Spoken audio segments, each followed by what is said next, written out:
Our task is to nurture and convey a complex memory.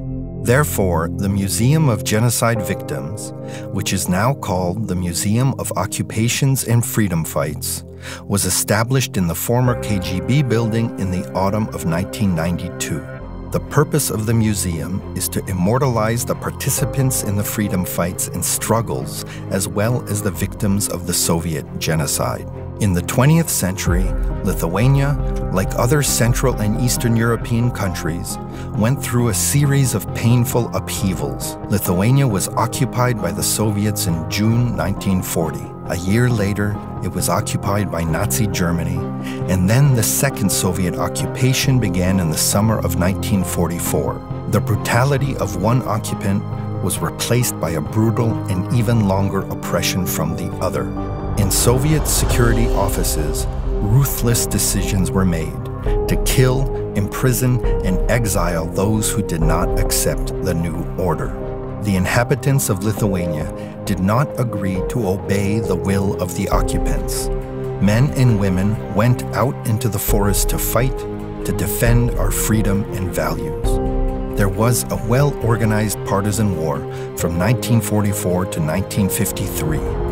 Individual partisans continued their armed resistance until 1965. In the unequal struggle, they were left on their own. They were killed and their bodies were publicly desecrated, and the ones who were arrested were brutally tortured and tried as enemies of the people and traitors of the motherland.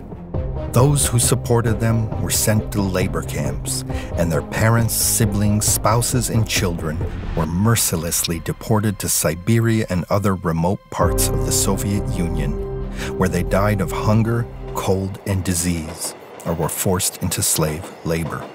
It required an extraordinary effort of will for them to survive, return, and continue what they had started, the fight against the occupant. All forms of resistance were suitable as long as they demonstrated that people had not come to terms with or recognized the occupation. And they won. The Sąjūdis rallies, the Baltic Way, the events of March 11th, 1990 and January 13th, 1991. This was the victory of a nation that stood up for itself. Today, we are free. But again and again, we must evoke the memory of this traumatic experience so that we never forget the price we had to pay for freedom. The exhibition, Secrets of Tuskulėnai Manor, at the Tuskulėnai Memorial, reveals how the repressive apparatus, military tribunals, and the Special Council of the NKVD dealt with people sentenced to death between 1944 and 1947.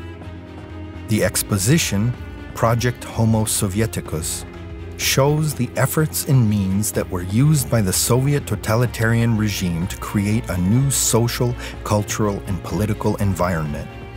It is meant to convey the life of a person who lived and worked in the Soviet Union and Soviet Lithuania.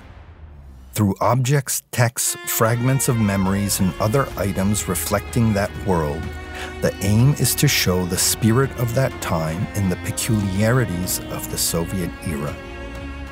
The Chapel Columbarium in Tuskulėnai Peace Park is a place to remember and honor the victims, a space for peace and focus.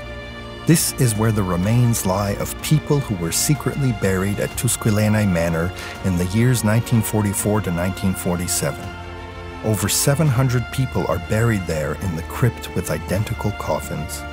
They were people who were dangerous to the Soviet regime, whose willpower did not break, who fought for freedom. By listening to the stories of Lithuanian partisans, former political prisoners, exiles, and other resistance fighters, we have come to understand that their chosen path of struggle for the independence of the homeland involved making great sacrifices for the sake of their convictions and required an unwavering faith that the day of independence would nevertheless come. They are a source of inspiration and obligation to us all.